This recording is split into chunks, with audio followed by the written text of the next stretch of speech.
ഗോതമ്പ് പൊടി, ഫിലിപ്പൈൻ പഴം, ശർക്കര ഇവ മൂന്നും ചേർത്ത് എളുപ്പത്തിൽ ഉണ്ണിയപ്പം തയ്യാറാക്കിയെടുക്കാം.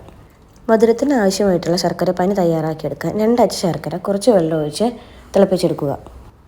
നന്നായി പഴുത്തിട്ടുള്ളൊരു ഫിലിപ്പൈൻ പഴം മിക്സിയുടെ ജാറിൽ അടിച്ചെടുക്കുക. ഇതിലേക്ക് 250 ml മെഷറിംഗ് കപ്പിൽ 1/4 കപ്പ് ഗോതമ്പ് പൊടി ചേർത്ത് കൊടുക്കുക. ഏലക്കായ, ചെറിയ ജീരകം ഇതിൻ്റെയൊക്കെ ഫ്ലേവർ ഇഷ്ടമുള്ളവർക്ക് ഈ സമയത്ത് ചേർത്ത് കൊടുക്കാം. മധുരം ഒന്ന് ബാലൻസ് ചെയ്യാൻ വേണ്ടി അല്പം ഉപ്പ് ചേർത്ത് കൊടുക്കുക. തിളപ്പിച്ചെടുത്ത ശർക്കരപ്പാനി ചൂടോടുകൂടി നേരിട്ട് മിക്സിയിലേക്ക് ചേർത്ത് കൊടുക്കരുത്.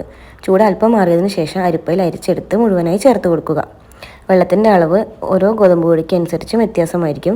ഞാൻ 2 ടീസ്പൂൺ വെള്ളം കൂടി അധികമായി ചേർത്തിട്ടുണ്ട്. മാവ് 20 മിനിറ്റ് റെസ്റ്റ് ചെയ്യാൻ വെച്ചതിന് ശേഷം നെയ്യിലോ വെളിച്ചെണ്ണയിലോ നമുക്ക് ഉണ്ണിയപ്പം തയ്യാറാക്കിയെടുക്കാം. ഒരു വശം നന്നായി മുരിഞ്ഞു കഴിഞ്ഞാൽ എല്ലാ ഉണ്ണിയപ്പവും തിരിച്ചിടുക. ഫസ്റ്റ് ട്രിപ്പ് ഉണ്ടാക്കി എടുത്തു കഴിഞ്ഞാൽ അതിൻ്റെ ഉൾവശമൊക്കെ നന്നായി വെന്തിട്ടുണ്ടെന്ന് ഉറപ്പ് വരുത്തുക. എണ്ണ പലഹാരങ്ങൾ അധികം ഹെൽത്തി അല്ലെങ്കിൽ നമുക്ക് ഇടയ്ക്കൊക്കെ ഇതുപോലെ ഉണ്ടാക്കി കഴിച്ചു നോക്കാം കേട്ടോ. തീർച്ചയായും എല്ലാവരും ഉണ്ടാക്കി നോക്കുക.